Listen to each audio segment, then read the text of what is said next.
الحمد لله رب العالمين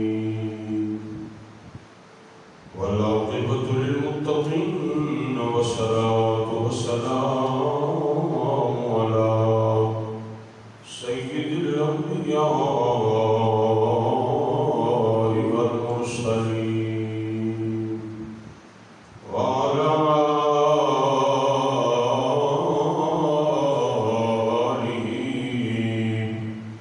وأصحابه وأزواجه وذرياته أجمعين أما بعد فأعوذ بالله من الشيطان الرجيم بسم الله الرحمن الرحيم واذكر في الكتاب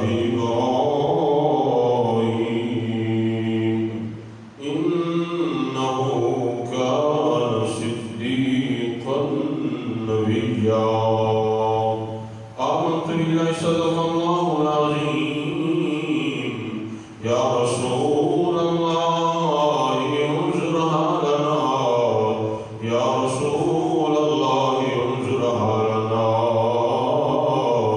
يا رسول الله انظرها لنا يا حبيب الله اسمع قولنا إننا في بحر مغرقون خذ يدي ساحل لنا واشقى لنا إن الله وملائكته يصلون على النبي يا أيها الذين آمنوا صلوا عليه وسلموا تسليما کوئی بھی زبان خاموش رہے محبت کے ساتھ پڑھئیے صلاۃ و سلام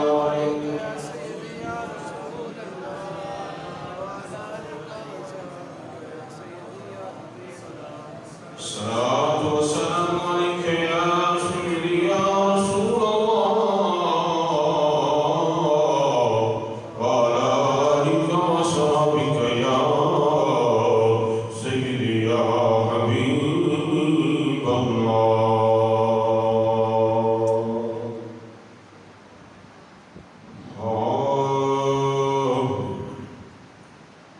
عشق دنیا کا نہیں لایا جانیا عشق دنیا کا نہیں لایا جانیا لگ جان پھر نہیں بجھایا جانیا عشق دنیا کا نہیں لایا جانیا لگ جان پھر نہیں بجھایا جانیا اور عشق دے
حسین بولے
بجھائیاں جاندیاں عشق دیاں لگا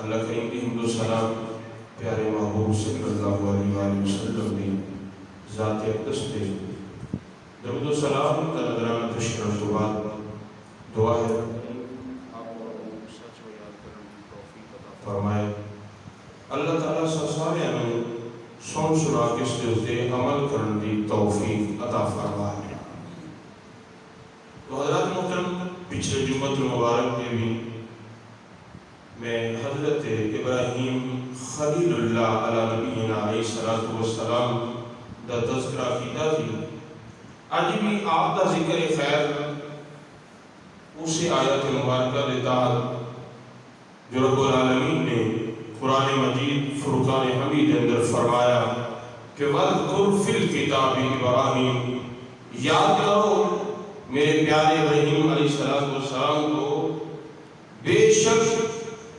وہ اللہ تعالیٰ کے سچے نبی ہیں جتنے بھی انبیاء کرام 1,24,000 پیغمبر کو پیش تشریف لائے ہمارا عقیدہ ہے جتنے بھی تشریف لائے ہم سب انبیاء کو مانتے ہیں اور سب اللہ تعالیٰ کے سچے نبی ہیں اور حضرت ابراہیم خلیل اللہ علیہ السلام بھی اللہ تعالیٰ کے پیارے سچے نبی ہیں اور آپ نمرود مردود کے دور میں آپ کی ولادت باسعادت ہوئی حالانکہ نمرود نے بڑے پہرے بھی لگائے کہ کوئی بچہ پیدا نہ ہو کوئی مرد اپنی بیوی کے پاس نہ جائے جو بھی بچہ پیدا ہوتا اس کو قتل کروا دیا جاتا بچیوں کو چھوڑ دیا جاتا لیکن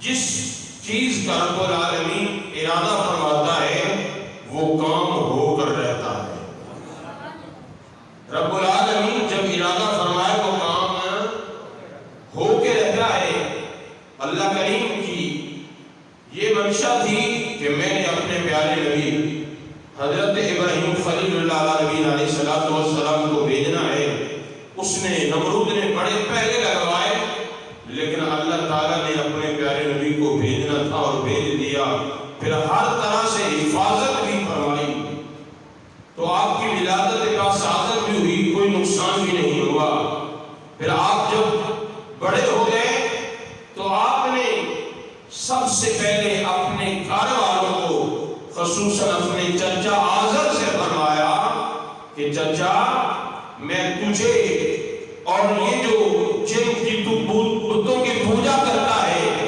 کیونکہ آزر بتوں کی پوجا کرنے والا بھی تھا اور بت بنانے والا بھی تھا اس کے ہاتھ کے بنائے ہوئے بت بازار میں بڑی قیمت سے فروخت ہوتے تھے تو آپ نے اپنے چچا سے فرمایا چچا یہ جو آپ کے ہاتھ کے بنائے ہوئے تم کہتے ہو یہ ہمارے رب ہیں جن کو تم اپنے ہاتھوں سے بناتے ہو یہ خدا نہیں ہو سکتے یہ تمہیں کوئی نفع نقصان نہیں دے سکتے آؤ میں تمہیں دعوت دیتا ہوں میں تمہیں دعوت دے رہا ہوں کہ قولوا لا الہ الا اللہ پڑھ لو وہ اللہ وحدہ لا شریک ہے اس کا کوئی بھی شریک نہیں ہے اور میں اللہ تعالیٰ کا سچا نبی بن کے آیا ہوں تو چاچے نے مخالفت شروع کر لی کہ اے ابراہیم اگر تو ایسے ہی کرتا رہا تو میں تجھے سزا دوں گا میں تیرے اوپر ظلم بھی کروں گا لیکن پیارے خلیل اللہ نے فرمایا چچا کوئی بات نہیں میں جس مقصد کے لیے آیا ہوں میں نے وہ اللہ وحدہ لا شریک کی توحید کا اعلان کرنا ہے تو پھر وقت آ گیا کہ قوم اکٹھی ہو کر ایک میدان میں جا رہی ہے، تو آپ کو بھی دعوت دی گئی کہ اے ابراہیم آپ بھی ہمارے پاس آئیں، دیکھیں ہم کیا کیا کام کرتے ہیں۔ تو آپ نے فرمایا تم جاؤ، آپ نے جواب دے دیا۔ وہ ادھر گئے تو آپ بت خانے گئے، عبادت کے لیے نہیں گئے، آپ بت توڑنے کے لیے جا رہے ہیں۔ بت خانے گئے، لوگ ایسے تھے جو نمرود تھے، نمرود کو ماننے والے، وہ تو بڑے بڑے کھانے پکا کے بتوں کے سامنے رکھ کے چلے گئے، لیکن پیارے ابراہیم خلیل اللہ بت خانے گئے، ایک کلاڑا اٹھایا، ایک بت کا بازو توڑ دیا، دوسرے کا پاؤں توڑ دیا، کسی کا پیٹ توڑ دیا، کسی کی گردن توڑ دی، ایسے کسی کو کچھ کیا، کسی کو کچھ کیا۔ آخر جو بڑا بت تھا کلاڑا، اس کو کچھ بھی نہیں کہا، وہ کلاڑا بڑے بت کے کندھے پہ رکھ دیا، وہ کلاڑا بڑے بت کے کندھے پہ رکھ دیا۔ وہ لوگ واپس آئے، نمرودی، انہوں نے کہا چلو اب ہم نے کھیل کود تو لیا ہے، میلہ منا لیا ہے، اب چلتے ہیں بتوں کے پاس، جا کے ان کو پوچھتے ہیں۔ جب بت خانے آئے تو کیا دیکھتے ہیں؟ کسی کا ہاتھ نہیں، کسی کا پاؤں نہیں، کسی کا دھڑ نہیں، کسی کا سر نہیں۔ تو وہ جنہوں نے دعوت دی تھی آپ کو کہ ابراہیم آؤ ہمارے پاس، ہمارے ساتھ آؤ، ہمارے مذہب میں دیکھو کیا کیا رہو گے ہیں، تو آپ نے فرمایا تم جاؤ، میں تمہارے بتوں کا ضرور برا چاہوں گا۔ انہوں نے بتایا کہ یہ ابراہیم کا کام ہے جو ہمارے بتوں کو برا بھلا کہتا تھا، ہم نے سنا ہے کہ یہ اس نے کہا تھا کہ میں تمہارے بتوں کا ضرور برا بھلا چاہوں گا، برا کروں گا، تو یہ اس کا کام ہے۔ تو پیارے خلیل اللہ کو بلایا گیا۔ جب آپ تشریف لائے تو آپ اس انتظار میں تھے کہ کوئی ایسا وقت آئے کہ یہ ساری قوم ایک جگہ اکٹھی ہو، میں اللہ وحدہ لا شریک کی توحید کا اعلان کروں، میں ان کو بتاؤں کہ جن بتوں کی تم پوجا کرتے ہو یہ تو کچھ بھی نہیں کر سکتے، یہ خدا نہیں ہے، جن کی تم پوجا کرتے ہو یہ عبادت کے لائق نہیں ہے، وہ اللہ وحدہ لا شریک ہے جس کا کوئی بھی شریک نہیں ہے۔ تو آپ کو بلایا گیا، پوچھا گیا ابراہیم یہ کام تم نے کیا ہے؟ آپ نے آگے جواب یہ نہیں دیا کہ میں نے کیا ہے یا نہیں کیا، آپ نے فرمایا تم یہ جو بڑا بت ہے اس سے کیوں نہیں پوچھ رہے تھے؟ کیونکہ مقصد تھا لوگوں کے دلوں میں بتوں کی نفرت پیدا کرنی ہے۔ آپ نے فرمایا یہ جو بڑا بت ہے تمہارے سامنے ہے، تم اس کی پوجا کرتے ہو، اس کی عبادت کرتے ہو، اس کو رب مانتے ہو، اس سے پوچھ لو کہ یہ کام کس نے کیا ہے، شاید اس نے کیا ہو، اس کے کندھے پر کلاڑا ہے، اس کو غصہ آ گیا ہو، اس نے باقی جو تمہارے رب تھے ان کو مار دیا، اس کو غصہ آیا ہوگا، اس سے پوچھ لو۔ وہ کہنے لگے ابراہیم تو بھی جانتا ہے یہ بت بولتے نہیں۔ آپ فرمان رہے آگے ارے عقل کے اندو، یہی تو میں تمہیں سمجھانا چاہتا ہوں کہ یہ بت بولتے نہیں ہیں، یہی تو بات میں بتانا چاہتا ہوں کہ یہ عبادت کے لائق نہیں ہے، یہ رب نہیں ہے، جن کی تم پوجا کرتے ہو یہ جہنم کا ایندھن ہے، تم پوجا کرتے ہو تم بھی جہنم میں جاؤ گے، یہ بھی جہنم میں جائیں گے۔ انہوں نے کہا ابراہیم آپ پتہ یہ کام کس نے کیا؟ آپ نے فرمایا اس سے پوچھ لو۔ وہ کہنے لگے یہ تو بولتے نہیں۔ آپ نے فرمایا یہی تو بات میں بتانے والا ہوں کہ یہ بولتے نہیں، وہ بار بار یہی تکرار کرتے رہے، آپ یہی فرماتے رہے، اس کو کہو کہ چلو تھوڑا سا ہلے تو صحیح، یہ کندھے پر جو کلاڑا ہے یہ بھی زمین پر گرا دے۔ انہوں نے کہا ابراہیم تو جانتا ہے یہ ہلتا بھی نہیں۔ آپ نے فرمایا جو ہل نہیں سکتا، جو سن نہیں سکتا، جو کھا نہیں سکتا، جو کچھ بھی کام نہیں کر سکتا، بول نہیں سکتا، وہ رب کیسے ہو سکتا ہے؟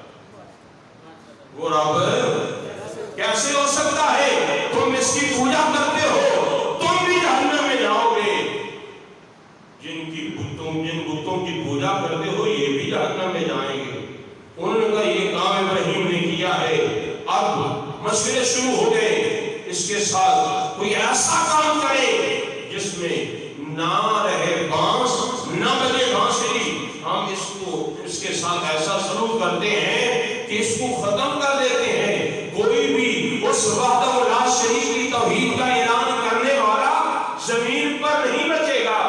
مشورے شروع ہو گئے، مشورے چلتے چلتے حتیٰ کہ شیطان بھی آ گیا. مشورے شروع ہوئے، شیطان نے بھی مشورہ دیا. اس نے کہا آپ کا انتظام کرو، چار دیواری بناؤ. بڑی لمبی چوڑی دیواریں بنائی گئیں، سرکاری سطح پر لکڑیاں اکٹھی کی گئیں. نظر لوگ مانتے تھے کہ یہ میری منت پوری ہو جائے، میں اتنی لکڑیاں ڈالوں گا، میں یہ کام کروں گا. لکڑیاں اکٹھیاں کر کے اس چار دیواری کے اندر لکڑیاں اکٹھیاں کی گئیں. پھر اس سے ان لکڑیوں کو آگ لگائی گئی. جب لکڑیوں کو آگ لگائی گئی، آگ کے شعلے آسمان سے باتیں کر رہے تھے. تو پھر کہنے لگے اب ابراہیم کو آگ کے اندر گرایا کیسے جائے. یہ سوچ رہے، شیطان آ گیا.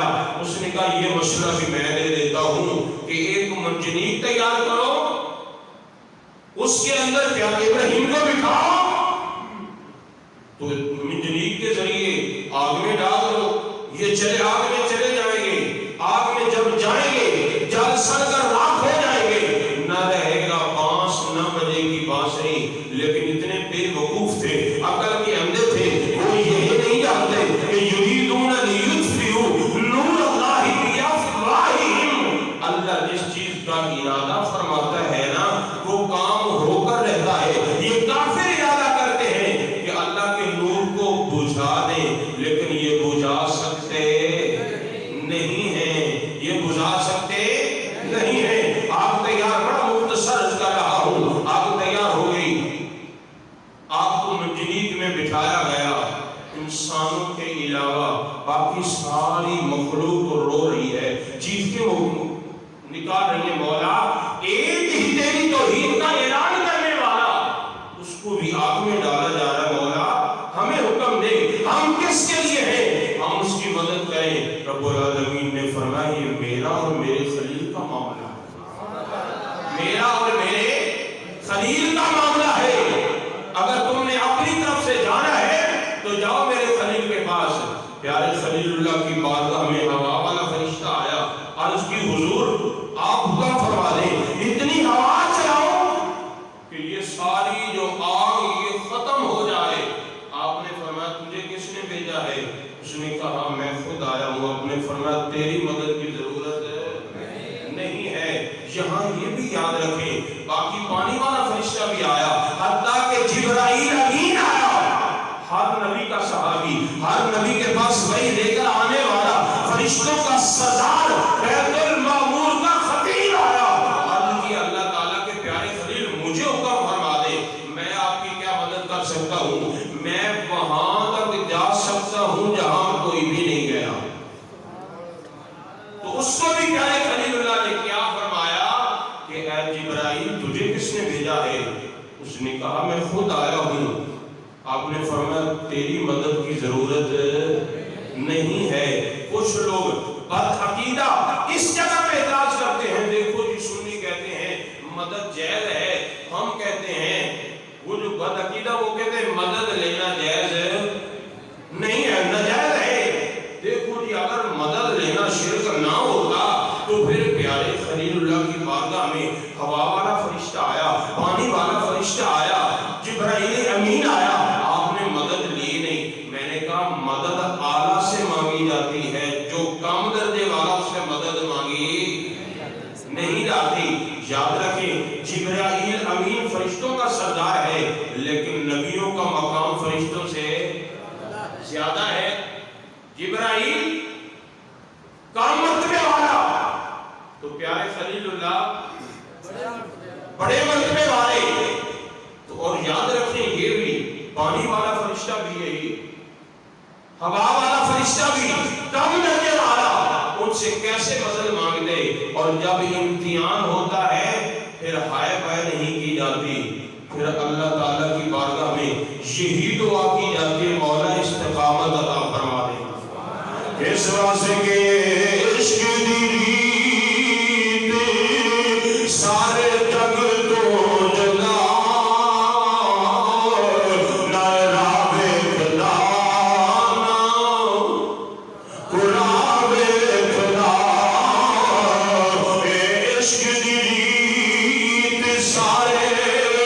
جگ تو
اللہ دے نبی واسطے اگ زیادہ ہو جل جائے امام الانبیاء صلی اللہ علیہ وسلم نے فرمایا وہ جن اگ نو پھونک ماری انہوں مارنا ثواب ہے سبحان اللہ اگ نو پھونک پتہ کنے ماری سی اگ گلگٹ چھپکلی انہوں مارو گے پہلی سٹ نال مارو گے کہ اللہ زیادہ ثواب عطا فرمائے گا دوسری نال اس کو تھوڑا جا کم تیسری نال اس کو تھوڑا جا اور کم لیکن انہوں مارنا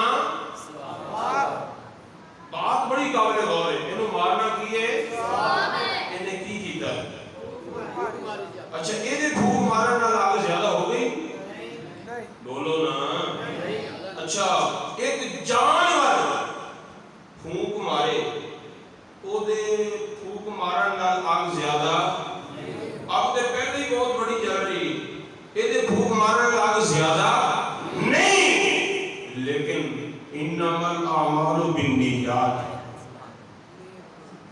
اے دی نیت ایسی میرے آقا نے فرمایا نو مارنا ثواب ہے اچھا جیڑا پیارے خلیل اللہ دی گستاخی دے اندر آگ نو پھوک مارے جانور انہوں مارنا ثواب ہے جڑا نبیوں دے سردار دی گستاخی کرے بولو نا جڑا امام الانبیاء صلی اللہ علیہ وسلم کی شان دے اندر گستاخی کرے انہوں مارنا کتنا ثواب ہوئے گا اس واسطے مجاہدین مجاہد بابا جی بابا خادم بابا جی خادم رحمت اللہ تعالی آپ کی فرمانے سی بابا جی خادم حسین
ابراہیم ابراہیم علیہ السلام دے مفسرین کرام فرماتے ہیں اگر رب العالمین علی ابراہیم نہ فرماتا نا پھر اس روئے زمین تے کوئی بھی بندہ آگ تو فائدہ نہیں سی لے سکتا. رب العالمین نے فرمایا ٹھنڈی صرف ابراہیم واسطے ہو جا. تو پیارے ابراہیم علیہ السلام آگ دے اندر تشریف لے گئے. جدو اندر تشریف لے گئے آگ ٹھنڈی ہو گئی. ٹھنڈی ہو گئی آگ ٹھنڈی ہو گئی. کوئی تکلیف نہیں پہنچی, کوئی نقصان نہیں ہویا, کیونکہ اللہ تعالیٰ کی رضا واسطے کہہ دے. آپ نے کوئی پوچھا گیا, آپ نے فرمایا جے دن آگ دے اندر گزارے نے انہاں دنوں دا مزہ ہی بڑا اعلیٰ ہے. باقی زندگی بھی گزاری ہے لیکن جے دن آگ دے اندر گزارے نے کیونکہ آگ دے اندر رہنے وہ بھی اللہ کی رضا واسطے. اللہ نے تو آگ نے نقصان نہیں پہنچایا, آپ نے ہی فرمایا آگ دے اندر تے مزہ ہی بڑا ہے. آگ دے اندر تے مزہ ہی بڑا ہے. جڑے دن اتنے گزارے نے نا وہ دن تے باقی زندگی انہاں دنوں نالوں وہ دن سب نالوں والا نے. کس واسطے کہ اللہ تعالیٰ کی توحید کا اعلان کرنے والے پیارے خلیل اللہ نو آگ دے اندر گرایا گیا. کس واسطے اللہ تعالیٰ کی توحید کا اعلان چھوڑ دیں تے جڑا اللہ دے کماں دے وچ لگ جاندا ہے نا پھر اللہ خود اودی حفاظت فرماندا ہے. تے پھر اس واسطے سیوں نے فالو صفر کہ جس کی حفاظت ہوا کرے. فالو صفر کہ جس کی ہوا کرے. فالو صفر کہ جس کی حفاظت ہوا کرے. وہ شمع کا مجھے جسے روشن خدا کرے. وہ شمع کا جسے روشن خدا کرے. فالو صفر کہ جس کی حفاظت ہوا کرے. وہ شمع کا مجھے جسے روشن خدا کرے. اگلے جمعۃ المبارک کے عرض کریں گے دعا ہے اللہ تعالیٰ اپنوں اور اپنے پیارے محبوب دی سچی اور پکی محبت عطا فرمائے.